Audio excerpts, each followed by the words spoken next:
That's right, Karen. This music means that we're recording a podcast right now. It is not Monday morning. No. It's not Sunday night when we're recording this. What day is it? I don't even know. I think Thursday. Thursday. It's Thursday night, late night. So Karen and I wanted to do a podcast talking about what's going on with our family because we haven't had Supercross to talk about. So sad. Wah, wah, wah. Yeah, if we knew which one of these drops did that. Oh, there you go. There, I got it. Oh, good. We haven't had Supercross to talk about because the ground has come to a grinding halt. Yeah. In just a matter of about 2 weeks. Really, it's come to a halt in 1 week because today's a Thursday night. Last week on a Wednesday, everything was kind of humming along, and then all of a sudden, everything stopped. Everything stopped in the United States. Rudy Gobert with the Utah Jazz tests positive for COVID-19.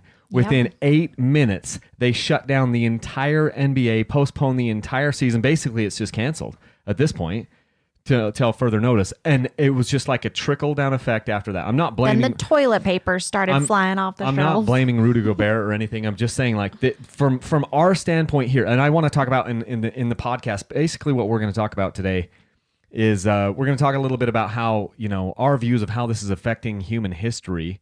And then we want to get into how the COVID-19 social distancing and basically this fight against this virus is affecting our family. And that's where we're going to hear a lot from Karen because it's affecting. Oh, dear. And then I want to talk about how it's affecting my business, my little dirt bike channel world. And then we'll just kind of end with some closing thoughts. But that's what we want to talk about today is just kind of what a whirlwind week and a half this has been.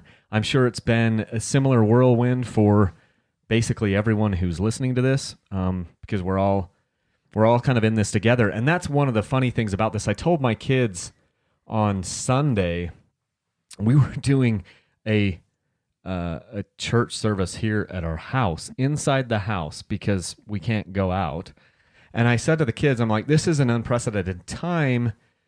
Nothing like this has ever happened in human history. Nothing like this. I mean, I'm not saying that this is the worst thing that's ever happened in human history. So far, it isn't. It's far from it. But nothing like this has ever happened where the entire world has been focused on one thing. The only other times that you could even relate to it would be like World War I and World War II. And they're obviously vastly different so far. The plague. But everyone's on the same page on this. In those wars, you had different, political opinions and all that stuff. Like right now, everyone's just like, hey, damage control for the world. Let's try and figure this out. Let's all be on the same page. And isn't that kind of a crazy thing? Don't you think, Karen? I think it's beautiful in an awful way. I think it's really neat that everyone is seemingly coming together. I mean, there's still differences of opinion here and there, but as a whole, it seems as though, different leaders of nations and religious leaders of all kinds are basically just saying, let's have faith and not fear. And let's just try to get ahead of this so that way it doesn't spread as much and do as much damage. Yeah, it's really interesting. And there obviously has been some politicizing about it. We won't get into political things. I don't want to even share my political thoughts on this forum. It doesn't matter. What we're talking about is the reality of what's happening and how it's affecting our lives. Politics aside, I don't really care about politics. It's affecting dirt bikes. I mean, with Supercross. Yeah, well, I mean, I'm kind of mad about that. All the major Tomac just sporting won, events. I guess. Yeah, I mean, seriously. So I guess we should kind of lead with that. Tomac, we'll give you a clap. Yay, Tomac! Which one of these is the audience applause thing? I think that one. No, that's the laugh. The laughing. There you go, Tomac. Congratulations, Eli Tomac. You just won your first Supercross championship by 3 points. You did it by passing Ken Roczen in Daytona. In a pandemic. Otherwise, Ken Roczen would have been a Supercross champion. But now, Eli Tomac, you are... I mean, we haven't crowned him yet, but seriously, the rest of the season is canceled. But, I mean, on a Debbie Downer, like, if you are Eli Tomac, that's gotta stink to win it like this. It's not going to feel like a victory to him. No. And so he's going to have to come back next year. He's going to come back next year, and he's going to be the man and wearing the number one plate. It really just kind of sucks for him that, I mean, it happened this way. He works so freaking hard. It really sucks for everyone, really. Yeah, I mean, but seriously, you're Eli Tomac and you finally, like, you're I don't know what they'll do. Maybe will they just throw it all away and just say it didn't happen? They didn't have a champion. I think, and I haven't read any of this stuff, but I think that they'll just say Eli Tomac was the points leader at the end of the season. The season ended early because of a natural, calamity, disaster, world pandemic, and Eli Tomac was the points leader at that time, and boom, you're the champion. There's that snap again, folks.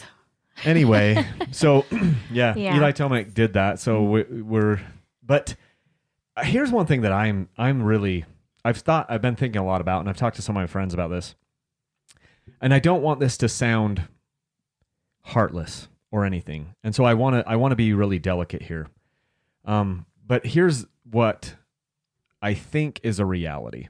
I think the reality is that we can't stop the virus. We don't have a vaccine, and we won't have a vaccine. I mean, the soonest we could possibly have a vaccine is like 2 years from now. More realistically, it will be 10. And by the time they have a vaccine, they've got a vaccine for this, there won't be enough like interest in it for them to even follow through, unless it's like polio or smallpox. We don't have enough stick-to-itness as a society to create a vaccine for every stinking little thing out there. And so it's totally possible that we'll never get a vaccine for this, because by the time the vaccine is actually ready for, where it'll actually work, this pandemic will be over and people will have moved on. And so we can't really stop the spread of this virus. We can only slow it, from my perspective. And I could be totally wrong. I don't have, but just the things I've been reading. He's not a medical scientist of any kind. We can't stop it. What we're trying to do right now with the social distancing and everything is slow it down. Yeah. And in a way, I please don't think that I'm just, I want everyone to do everything we can, but in a way, I feel like we're prolonging the inevitable.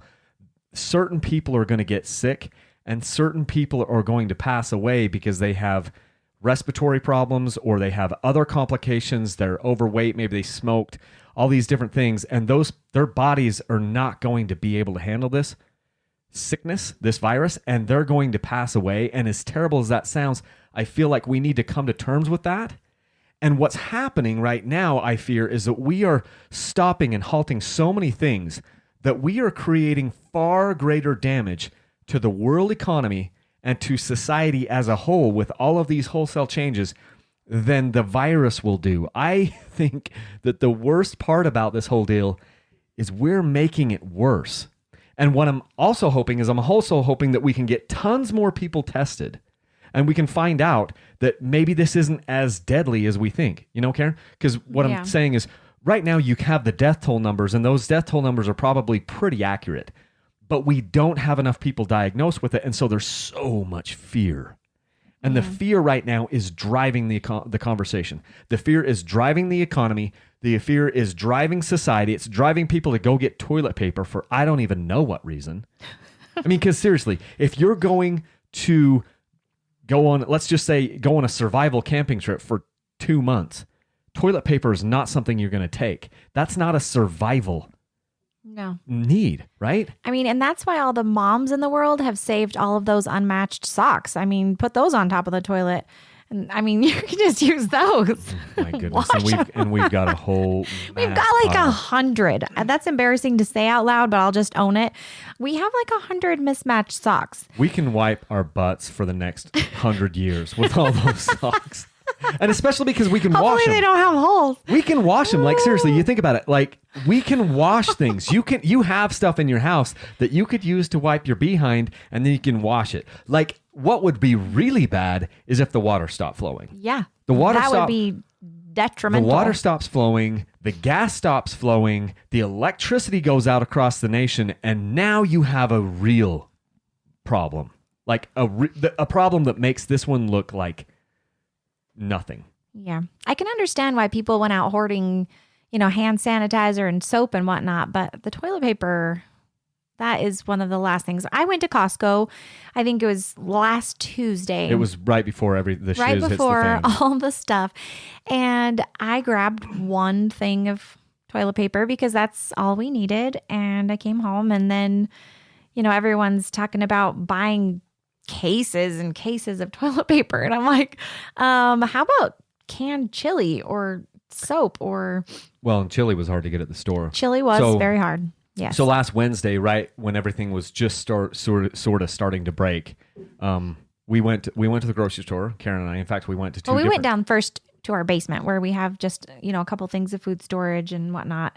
Just we kind of did assessing what we have and where we are. We did kind of a reality check on some things, and we're like, hey, we're fine. And we looked, and we don't have mass supplies of food, but we had enough where we're like, we're good for what? What did we think? Easily 4 weeks Yeah. of food. And if we spread it out, we could last longer than that. But then we said, well, let's just go down to the store and just get a couple things. And this was before the real panic started. And so we haven't been to the store since before that happened. I've been hearing about what the stores are looking like. And in Utah, I don't think it's as bad as some of these other places across the globe. Even though yesterday on March 18th, I don't know when you guys will hear this. You might hear this on the 20th, but we had an earthquake here in Utah that was the biggest one that we've had since 1992. Yeah, we're laying in bed, 7:00 in the morning, kind of lazy morning, and we both shoot out of bed like, what is that? Well, Karen shot out of bed. Okay, I did. And I was like, oh, earthquake. And I just oh, that's cool. You're like, wait a minute, this is an earthquake. He's dumbing it down a little bit for you guys. But I didn't He was get excited. up. No, neither one of us got up. I just stayed but we in bed. were sitting up and like, wait, oh wow, things are rattling, and it lasted for 10 seconds or something. And Yeah. but yeah, it was a doozy. You know how 5.7. cool guys don't look at explosions. That's kind of how I was. Like I didn't get out of bed. I'm like, oh, big deal, earthquake, and I went back to bed. I even think I went back. The to guy sleep. who lights a stick of dynamite and throws it over his shoulder and doesn't look back. That's the guy.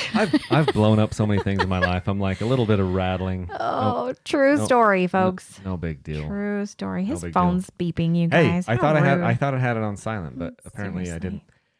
Anyway, but here's the thing. I'm worried that we're making more damage to our economy and our society as a whole by the fear and by all the changes and by canceling everything. I'm just a little bit concerned about that. Here's what I want all of us to do, and then we'll get into, how it's affecting our family. What I want people to do is be strong. I want people to chill out and be calm. Be leaders. Be the person that people are looking to, that, you are not the one that's freaking out. Be the one that has a calm demeanor. Be the person that has a plan. Be mindful. Be respectful. And we'll get into building the community here a little bit as well. But think about it. If the plane is on fire, if the airplane's on fire, or you're just, having a bad flight, everyone can be nervous on the flight, but you look to the flight attendant, and generally the flight attendant has got it under control, and they're calm and they're collected.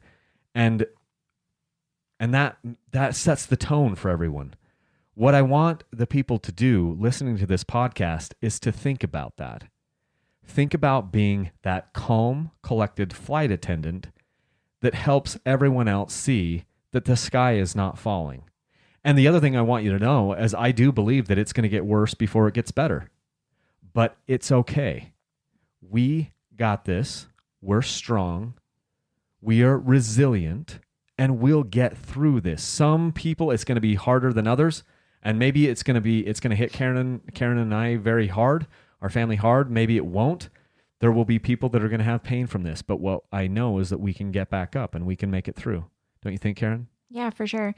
I feel like, fear is a natural reaction to something like this. Fear is something that's very real and almost tangible. But at the same time, faith is a choice. And if you choose faith, it kind of rules out the fear. Fear is not something that's real. It's not something that, has a result of goodness. And it shouldn't be something that you base your decisions on. Fear is not our friend, really. Faith is just knowing that things are going to work out, things are going to be fine, and just like Kyle was saying, to be a leader and to have that calm, collected sense about you when everything is just crashing down around you.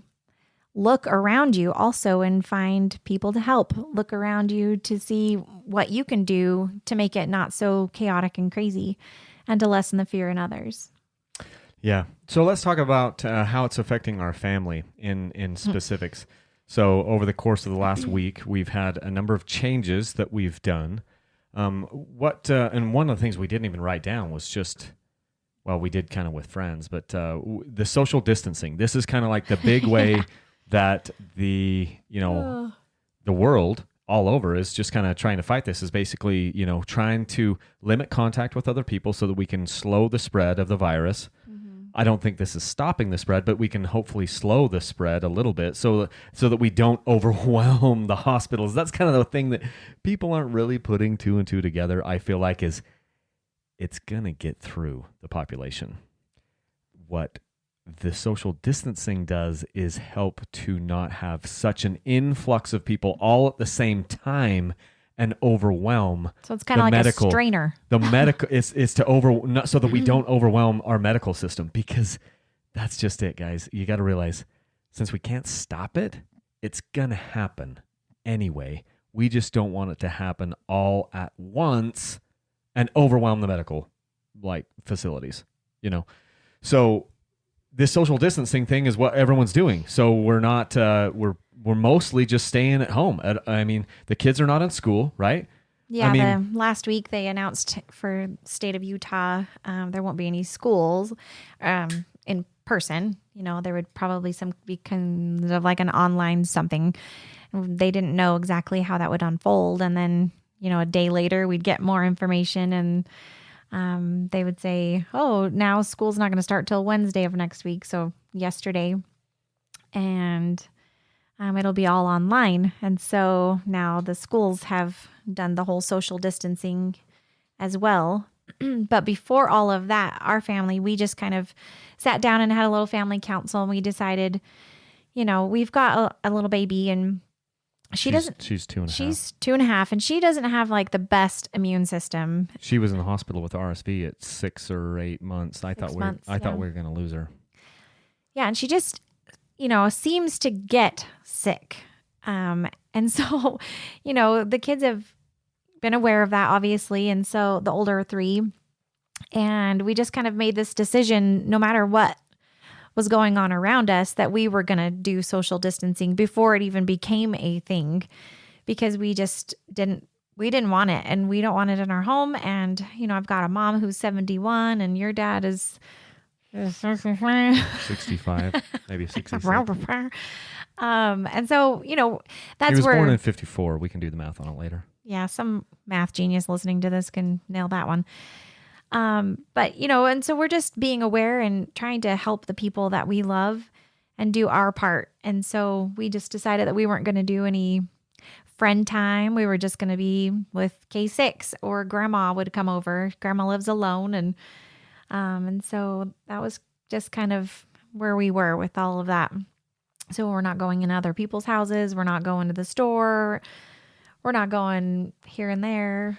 The biggest benefit of this is I haven't had a kid knocking at the door every 17 seconds. Because in our neighborhood, there's a lot of kids. Hey, can Connor play?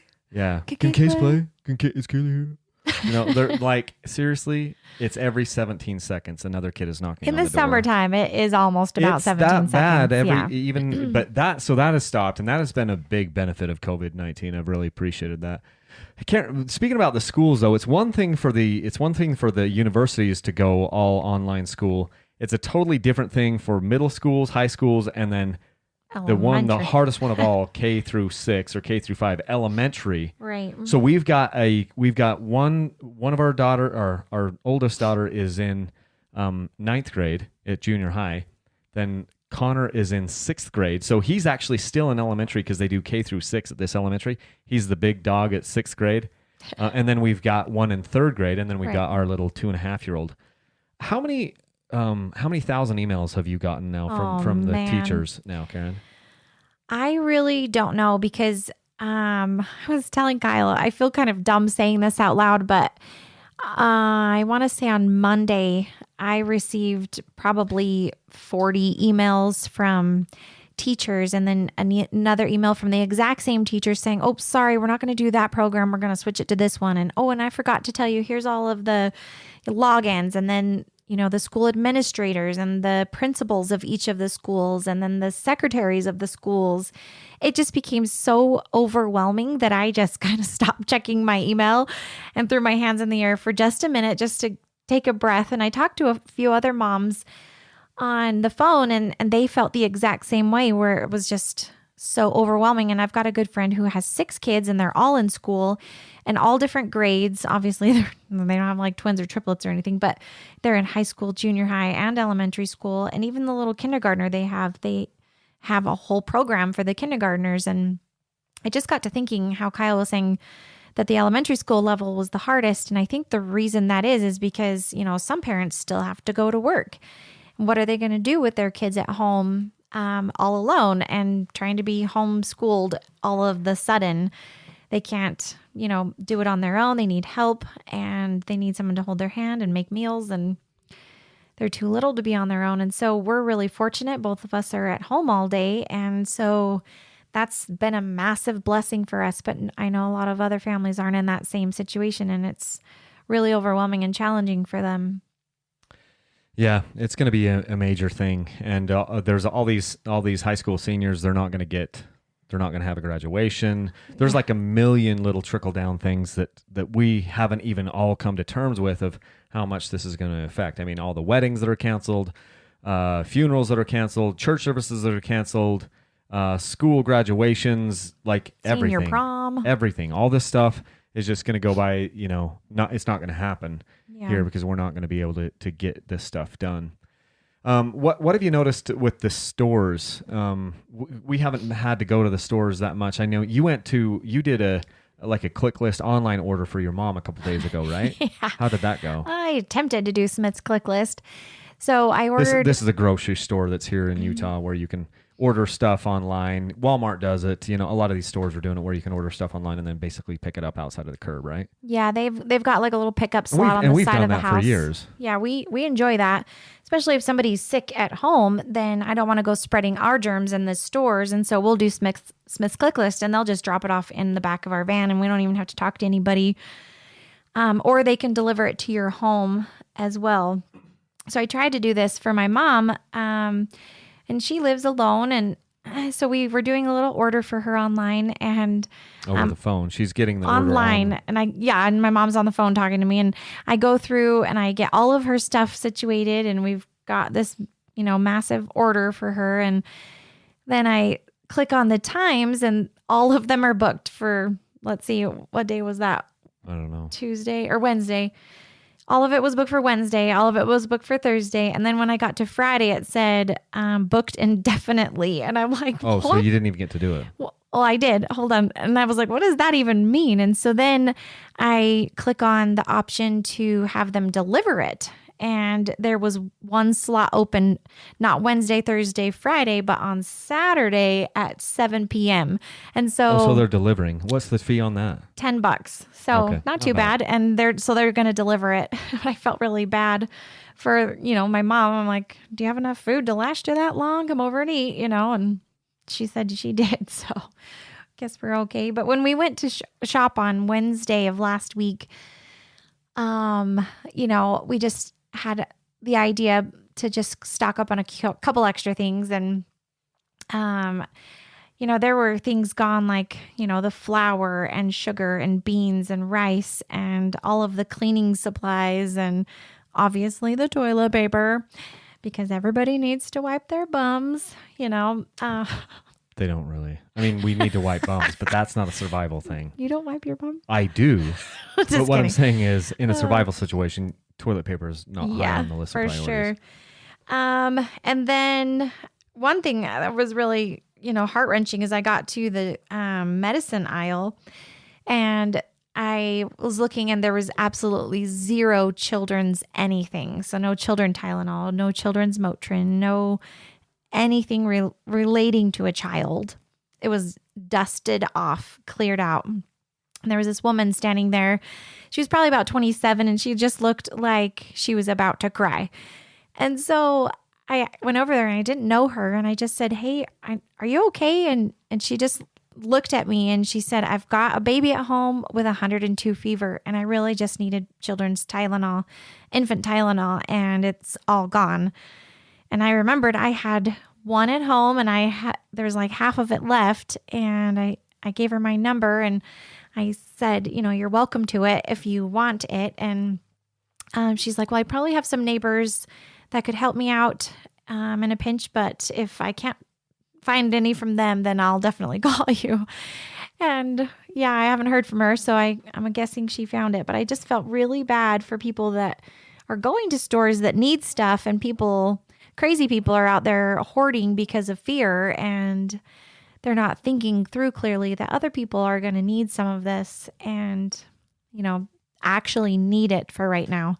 So it's just really unfortunate that the mindset of people is panic, grab everything in sight and go. Yeah, now you've got 6 children's Tylenol things in your cupboard. Meanwhile, this mom who actually needs it for an infant who has a fever, she can't get it. Yeah. And now you have 6 of them. Good for you. Yeah. And you just came and swiped it all out. It'd be one thing if you'd been like buying an extra bottle every month for the last year and a half. Yeah. That isn't like, but I don't know. So that's kind of weird. Yeah. So those are some of the things we've noticed at some of the stores. It's been interesting to see even gas stations taking out tables and just making sure that people don't have any way to, stay and linger and that type of thing. So been kind of interesting. What about socializing? I mean, this whole social distancing thing, it hasn't been a big change for me because I'm not really a social guy. I'm more of a recluse. I try to avoid crowds. In fact, that's one of the reasons why I started riding dirt bikes. Is funny as that may seem, is it was a way for me to get out, away from the hustle and the bustle, and get into the mountains and be alone out in nature. That's why he doesn't play basketball, because there's too much socializing. Well, I don't play basketball because I suck at basketball. Oh. But yeah, it's one of the reasons that I don't play softball. I can be a decent baseball/softball player, but I don't do that because then you're socializing with and everybody. you have to talk to people and stuff. Yeah, that's but for Karen, it's been good for, we haven't had a billion kids over all the time, but it's been tougher on Karen because she's more of a social butterfly. So I was listening to a podcast earlier today talking about the side effects, and I haven't even finished it, but the side effects of social distancing. And they talk about even just crazy things about how if everyone is if most of the workforces or a lot of the workforces are working from home, some company innovation is lost because you don't have like that, just casual chatter around the workplace at the water cooler or, around a lunch table, just like things where good business ideas can happen and innovation can happen because coworkers are sitting there shooting the breeze together. Obviously, there's a lot of lost productivity when some of that happens, but other times you can have some really good innovation and some really good productive things happening at the workplace while you're just talking. And when everyone just spreads out and works from home, which is going to be a really crazy experiment once we get a ton of data from how all this shook out, some of the innovation might be lost. But I wanted to get from Karen what it's been like for you, and have you noticed something with the kids already? And what has it been like for you, just having to dial the social interaction way back to just online? How's that been working out for you? Well, first I'll touch on the me part. I am a very social person. I like to, connect with people, my friends, and through my church callings and things, I like to interact with people. It really is a part of who I am. And so not being able to actually go and see people and interact that way has been really hard for me. So I've just tried to stay busy. And then I'm a positive person too. So I find the optimistic side of things and find answers to my problems quicker than most, I think. And so, I found, Marco Polo has been a really lifeline for me lately because... You got to explain what Marco Polo is. Marco Polo... Because you got to remember, these are men listening to this podcast mostly, and they probably don't know what that is. They've got wives, I'm sure. Marco Polo is basically like a text message. Video. But it's I'm not done explaining. Sorry. It's like a text message, so you can go back and forth with people, but it's just video. And so you can record your face talking back to someone, and you don't necessarily have to answer it right then. So it's not like a phone call or a video chat where it's live. You can just kind of check it whenever you're free. And so I find that that's been really helpful for me to just not spread germs at all, but also to get that face to face with people and get that socializing in. And I think that's really helped me a little bit. I don't know. And then with the kids, I feel a little bit of pro and con. So the pros have been that it's been a blessing to have the kids home and not bothered with this and that and the other, because last week all of basketball was canceled and every extracurricular activity was canceled. And so therefore, a mom of 4 kids, my life just got crazy simplified. And it has been so nice to just, sit back and think, wait, I don't have to run here and I don't have to run there. And Connor doesn't have to be here and Case doesn't have to be at this practice. And we can just be. And it's been so nice. And so I feel like just the level of simplicity in our home and even as a society right now, things are calmer. Even though the crazy is going on around us, you can choose to have the calmness in your home. And I feel like that's where we're at right now is, we don't have a billion places to be. And what are we going to choose to do with our time? And how are we going to, take this and make it a positive and a blessing in our home? How are we going to connect better with our kids and connect deeper and be more present in parenthood and as a marriage too? And I don't know, I feel like it's been really helpful. The kids have noticed a change in the house. I was talking to them today about it. And the boys got to spend a couple of days at Grandpa's house. And so they got to go on the farm and, play with the chickens and ride dirt bikes. And, they just had a blast just being kids. And I think that's sometimes what we forget is it's okay to just be a kid and to let our kids be kids. That's where I'm at. So you think it's kind of like a reset for some of the family dynamic? Yeah, something? I was talking to Kyle right before this, and I was thinking that my friend kind of spawned this idea in my head where it's just a hard reset of life. Because you think, where are your priorities in your home and your marriage with your kids or your work or your schooling, whatever it is you've chosen to do with your time? How is that going for you? And is there something that you need to change? Is there something that you need to set on a different path or, make something a little more clear?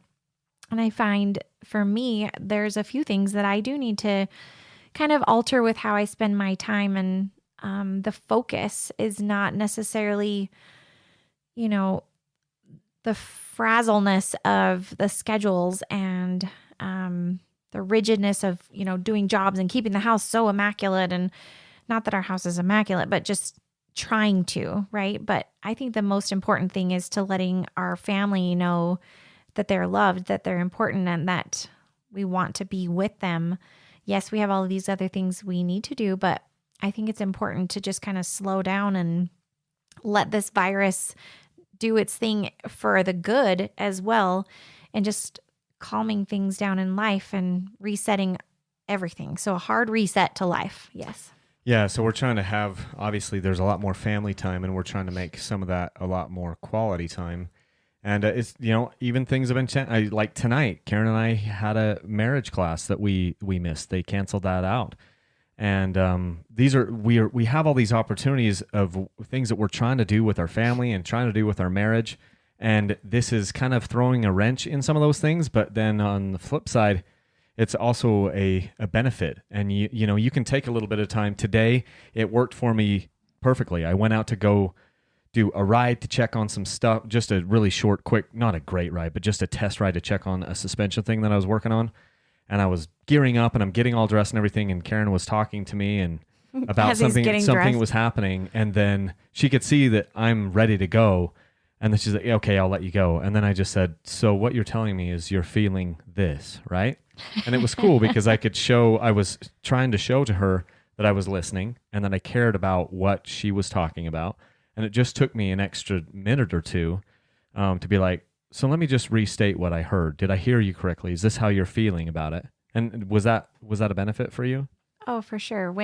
Whenever a spouse, man or woman, actually listens to their partner and then restates what they're thinking that they heard and that how the other person is feeling, that really changes and strengthens the relationship, and it fosters trust and safety. So I really appreciated it. Yeah. The other thing we wrote down is just kind of having faith over fear with our family. We talked about that a little bit at the beginning where, the fear is really not doing you anything productive and it's not your friend. But, having faith over fear, this is something that we're trying to teach the kids and trying to just apply to ourselves is, look, we're going to get through this. And it doesn't do us any good to sit there and be super fearful about it. I realize it's probably going to get worse. Certain things are going to get worse before they get better, but we're going to make it through because we're strong. We can do hard things. Mm-hmm. We constantly are talking about that in our house. We can do hard things. And this is going to be maybe one of those things. It's hard, but we're going to get through it, right? Yeah. Our family motto this year, we come up with a new one each year, is to become our best selves. And I feel like teaching just that, how we can get through anything, we can get through hard things together, is meaningful. And just the night that we went shopping for some stuff, our daughter Kaylee had wrote us a little note, and she left it on our bed. Well, because we got to back up and set this up. It's because Karen went to the store. She went to Walmart, and I was getting Case from basketball practice, and I'm getting everything, and I get the kids back here, and Karen's off at the store.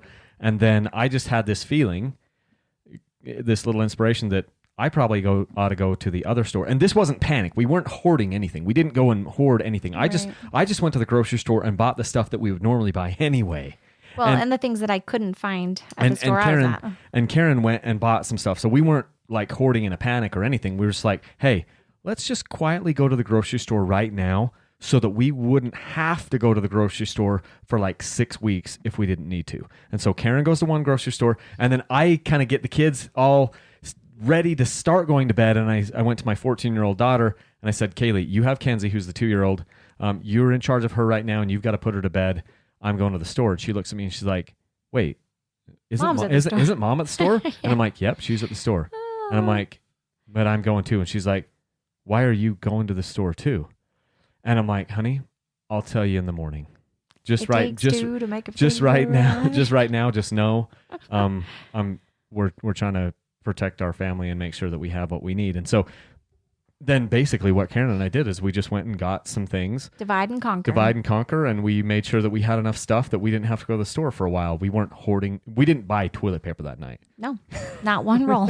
Not that we could because it was all gone. Well, yeah.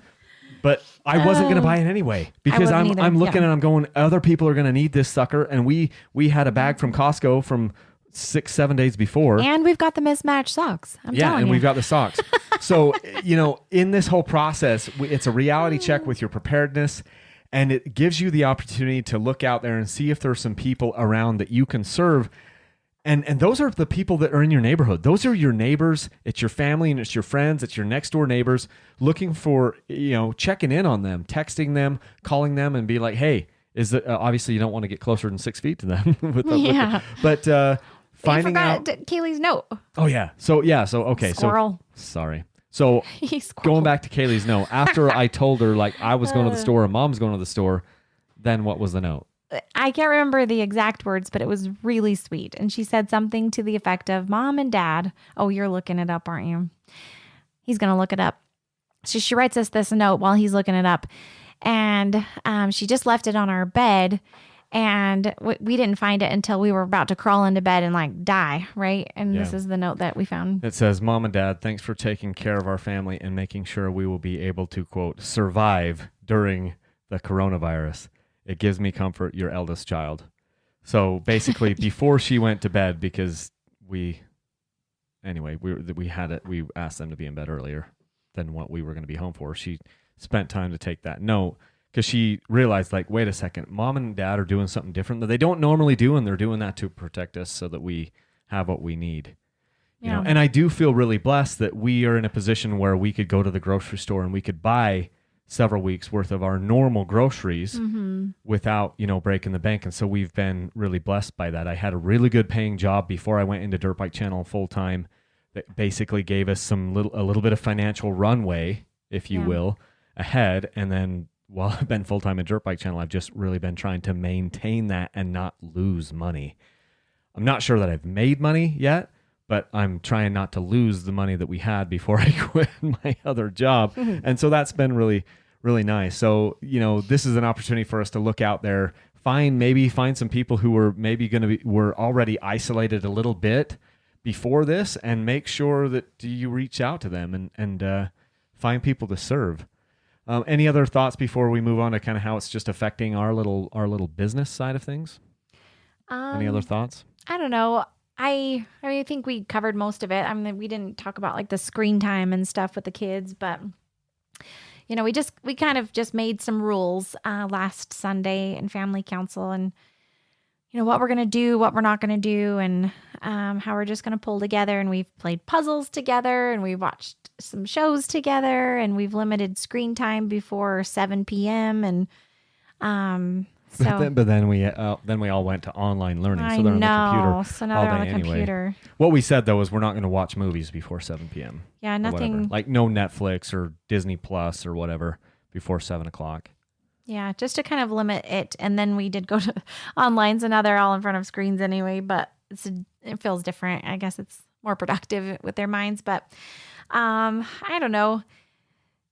I guess just maybe figuring out like what your priorities are and what you can do right now to, make sure that you're prepared and to strengthen your family and your relationships. Make sure that you're doing the best that you can with what you have. And I don't know, I feel there was this little post I did on Facebook a while back, I don't know when it was, and it says just at the end of my little post, and it said, "May you all be blessed with what you need and have the gratitude of what you already have." I just really felt like that was important because we be blessed with what we need, the water and the food and family and love and safety.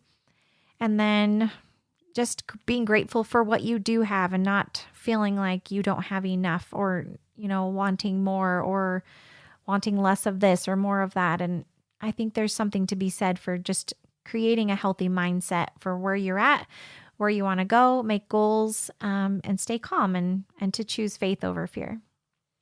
Well, how am I supposed to follow that? Because now I'm supposed to talk about how, and you just closed it. That's my part. I closed my part. We could just say amen.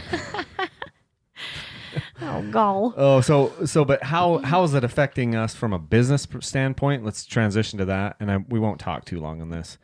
But getting products for my my latest giveaway has been interesting, and this has actually been kind of kicking up here for a couple months. So I was noticing this before because some of the things that I try to get, it manufactured from China, and so or Taiwan. Yeah, well, we do have the one Taiwan thing, and obviously that's so I can get it at a decent cost, and so I can make some profit on it as I turn around and I sell that. So one of the things I've done, one of the revenue streams that I have, and it's one of the ways that Dirt Bike Channel works full time, because none of the revenue streams are enough to make this go on its own, really.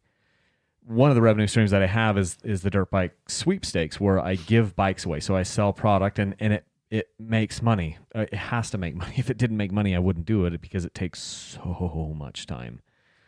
Anyway, the point is, yes, I buy stuff. I buy stuff, shirts, hats, stickers, bar pads, whatever. Working on some different things, toe straps and tie downs, and we're working on air pumps, like hand pumps for your dirt bike to carry in your pack. For checking tires and getting a flat tire and these types of things. That has been harder than normal to get that stuff because of this virus broke out in China, and so it was affecting them. And then we had Chinese New Year, which we can plan for, but it was just getting products was harder than normal. And so I was like, geez, I'm going to have to push my giveaway out like 30 more days. And so it's going to start on like April 15th, and I'm just going to have faith over fear. But here's the thing. It's kind of scary to think about all the money that I've already outlaid in products and bikes. People look and they're like, oh, Kyle, you've got like, I wish I was you because you've got all these new bikes and it must be so good. What you don't understand is these bikes are business assets, and I'm treating them as such. And it's one of, like, I have to have these bikes in order to do my business the way I'm doing it. And so it's a business asset in the same way that if you're a metal fabricator and you have a $50,000 metal brake, people don't look at you generally and be like, oh, I wish I had that metal brake because that would be so awesome. This is something that I use for my business, and the dirt bikes are something that I use in my business to stay relevant, to have current information, to be able to consult with people and have the calls and the emails and things, and be able to provide value. And then I turn around and I used to sell them at a loss. Now I give them away and try to make a net profit on that. And it's really terrifying when, I just bought, I won't tell you how many thousands of dollars worth of gear of stuff that I'm going to hope that you're going to buy next month when some of you don't have jobs. And I just bought bikes that I wouldn't have bought otherwise, hoping that you'll watch and hoping that you want to participate and try to win a dirt bike when you just got furloughed by your employer. Or maybe you work in the hotel industry and no one is coming to the hotel. Or maybe you work in the airline industry and you're going to need a government bailout and you don't have any hours and pay isn't coming in. And I'm going to then try to ask you to spend $5 or $25 and $7 shipping on a t-shirt. That's kind of terrifying of the position that we are now in, but I'm moving forward with faith over fear. And I'm saying, you know what? I'm trying to provide a value here. I'm trying to provide information. And if maybe nothing else, I'm trying to provide maybe a distraction from what's going on. And I hope that works. I hope that value exchange is still there where people are like, you know what? And it's not like we're going to fold up shop. I'm not like going to get down and beg to anybody. I'm going to market this just like I have the other ones, and I'm going to push this, and I'm going to try to get the word out, and I'm going to try to make it fly, because I do feel like I am adding value in a lot of ways. Some people may disagree, but I'm going to move forward with faith and not fear, because I don't have any other way. I don't have a safety net, You can't blame it on your boss. There's no one else to blame but me. If this doesn't work, it's my fault or coronavirus. And I refuse to just say like coronavirus is going to, get me. And maybe it will. Who knows? So it remains to be seen, but we're moving forward. And I think a lot of people out there, Kyle, will want to enter themselves into the drawing if they can't afford a bike. Maybe they will want to just show support to you in hopes that they actually win. And they can be at their 6 foot distance and social distancing because they are on the new bike that they just won. Yeah, well, hopefully, it's a little nerve wracking. It's funny with this business. And Karen knows I have a hard time I have a hard time falling asleep a lot of times, and it has not gotten any better once I quit my job and started to do Dirt Bike Channel, because there are just these times I lay there at night thinking about all the things I have to do. And so just like 2 nights ago, I said, to heck with it. I've been laying in bed for like 2 hours and it hasn't happened. I haven't been able to sleep. And so I got up and I just put pen to paper. I have other lists like online of things I needed to do, but I created a to-do list. I filled up an entire sheet of paper of things that I needed to do, like check this stuff off before April 15th, and in hopes that I could just quiet my mind. Because there's so many things that it's like, you got to do this, got to do this, got to do this, because there's no one else to do it. And at this point, it was like 1 a.m. when you actually were putting this. Yeah.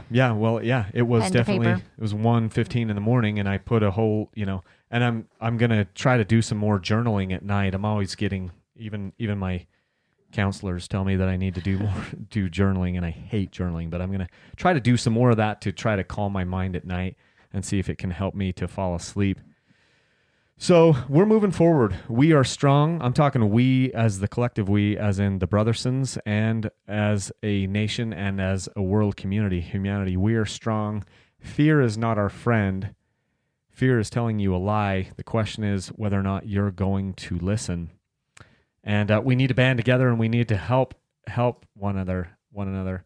Something else I wanted to share with you guys, just one quick thing. I shared this on Facebook today. This was a quote that I heard from Neil deGrasse Tyson. This doesn't necessarily fit like perfectly with what we've been talking about, but it does fit with a lot of things. And this is Neil deGrasse Tyson. He said one of the great challenges in this world is knowing enough about a subject to think that you are right, but not enough about the subject to know that you're wrong. And just wanted to leave that little tidbit with you. Sometimes you think you know enough about a subject, or you know enough about a subject to think that you're right, but you don't know enough about a subject to know that you're wrong. I don't claim to know everything about COVID or what's going to happen with this or anything, but I think with our family, as you've heard, Karen and I are moving forward with faith and not fear. We're okay with the fact that things might get worse before they get better, and we'll take the challenges as they come. Right, Karen? Well, and on that same note, as I said at the very beginning of these podcasts on the Monday Morning Mechanic, that I don't know anything about dirt bikes, really. I don't ride. I don't know enough to know anything, but I just know what I know. And my opinion and my life story and the things I've experienced helps me to make the decisions and move through this. And thanks for everyone's support for, not making fun of me for all of the stupid things that I say. And I don't know anything about dirt bikes, but I do know who I like in Supercross. So there's that. And that's really what it was about, was just us having fun. This is a totally different podcast. This is more just like almost an interview with, I've had other guests, but I haven't had you on as a guest. And this is kind of like a hybrid thing where we really didn't talk Supercross. We just talked about what's happening in current events. And I know this isn't a current event podcast, so I want to thank those of you that stuck with us. If those of you that have been on here for over 51 minutes, you guys are the true fans. You know who you are. And, probably our moms. Yeah, well, and there might be a couple other people. But hopefully there's some value here. I feel like, a lot of people can probably relate to a lot of this stuff and know that you're not alone. That's one of the things that I've noticed and done in my walk over the last year and a half is when you're having problems, one thing that's super beneficial is to know that you're not alone and that other people can relate to this and can have empathy with you. And then hopefully that was a little bit of what happened today. And if you feel alone in something, go find someone who has experienced it. It will help you. Yeah, get out there. Reach out. Okay, I think that's it for us. It is 11 p.m. right now, and Karen and I have got to bedtime. Get to bed and do it again tomorrow. So I'll probably put this out tomorrow because I want to just finish. Sweet. I don't want to produce this tonight. Well, good luck to everyone. Okay. Well, we will catch you guys soon, and let's leave a single track. Thanks, guys.